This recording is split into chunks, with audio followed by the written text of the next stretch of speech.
So guys last video में हमने if else statement के बारे में पढ़ा था। अभी हम पढ़ने वाले हैं स्विच केस स्टेटमेंट्स के बारे में।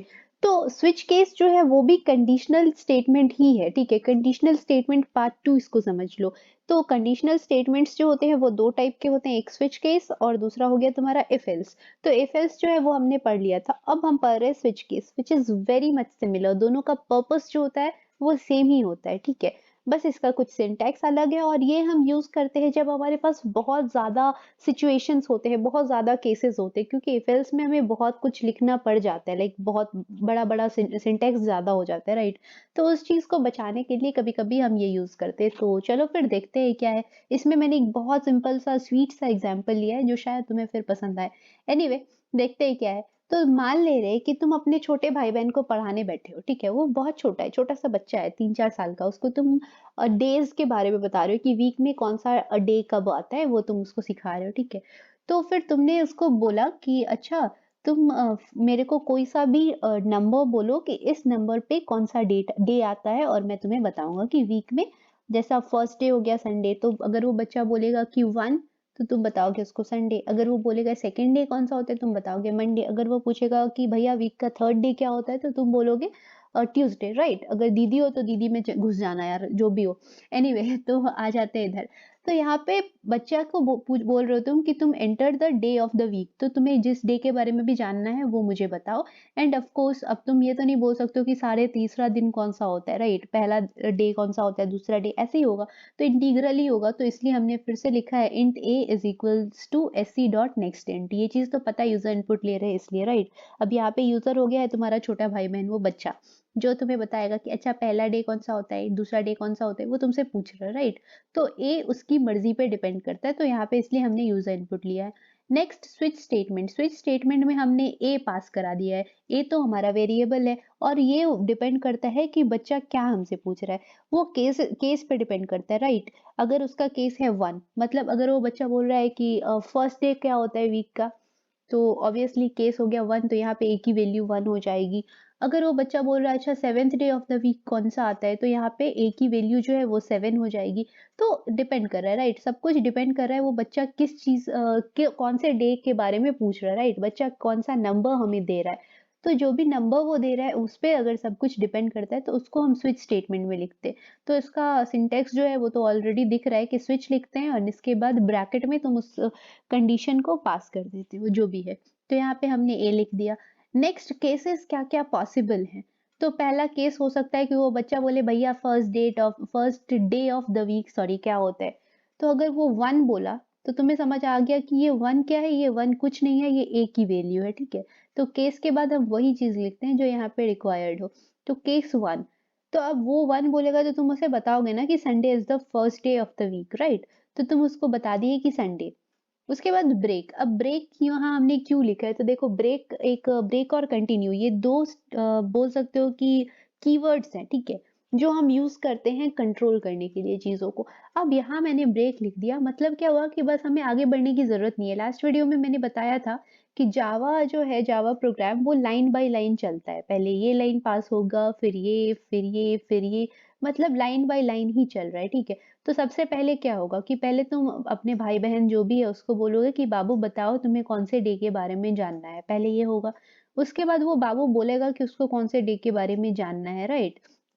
उसके बाद अब डिपेंड करता है कि बाबू ने कौन सा डे बोला है, उस पे डिपेंड करता है केसेस। अगर बाबू ने बोल दिया 1, तो मतलब उसको फर्स्ट डे के बारे में जानना है, तो उसको फर्स्ट डे के बारे में तुम बता दिए कि first day of the week is Sunday, और बस हो गया तुम्हारा काम खत्म, मतलब ब्रेक। अब आगे बढ़ने की कोई जरूरत नहीं है, आगे कुछ भी नहीं, बस मुझे एक ही डे उसको समझाना था, मैंने उसको समझा दिया, दैट्स इट, राइट।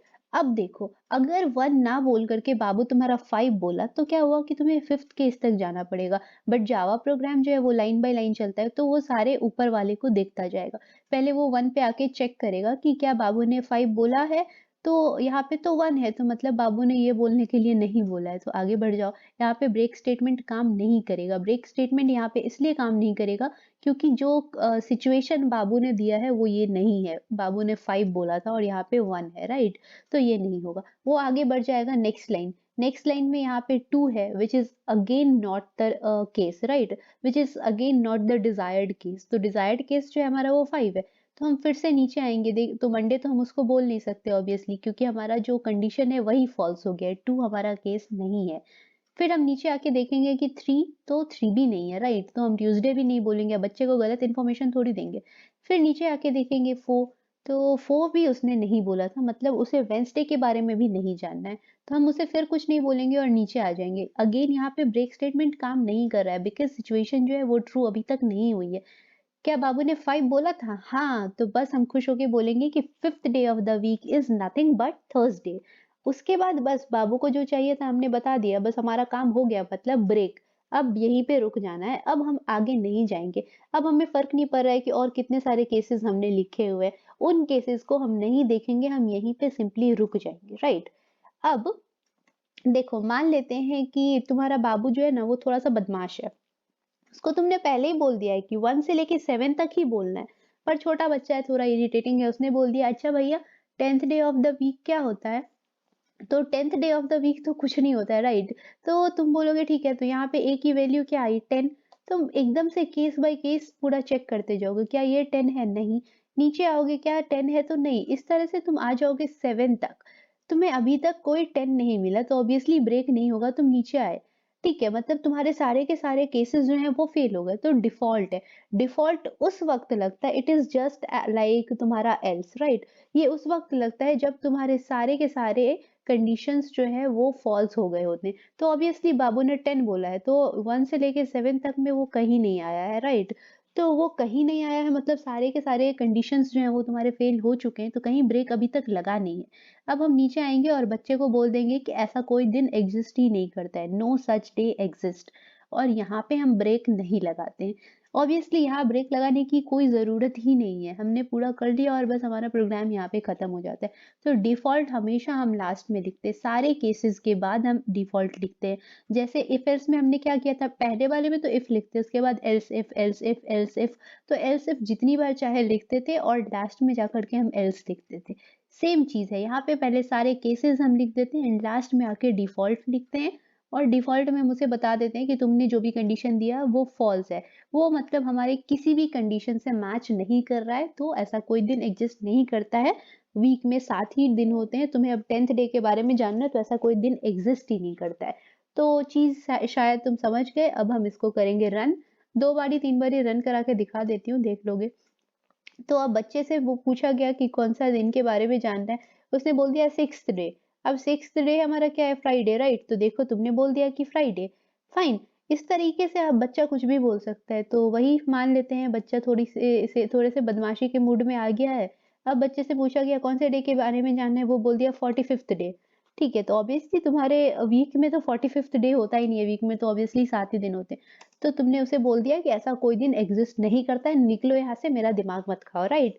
तो नो सच डे एग्ज़िस्ट, इस तरह से तुमने बोल दिया, तो आई होप तुम्हें ये समझ में आ गया। तो इफ एल्स और स्विच केस दोनों समझ गए ना? अगर समझ गए हो तो प्लीज़ मुझे कमेंट सेक्शन में बताओ, क्योंकि मेरा श्योर होना भी उतना ही ज़रूरी है, राइट?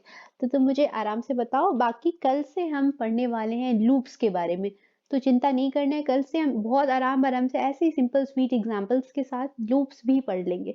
और कैसे पढ़ लेंगे तुम्हें पता भी नहीं चलेगा। तो चलो फिर बाय, एन्जॉय करो। आई होप यहाँ तक समझ आ गया हो यार। तो ठीक है, मिलते हैं कल नेक्स्ट डे।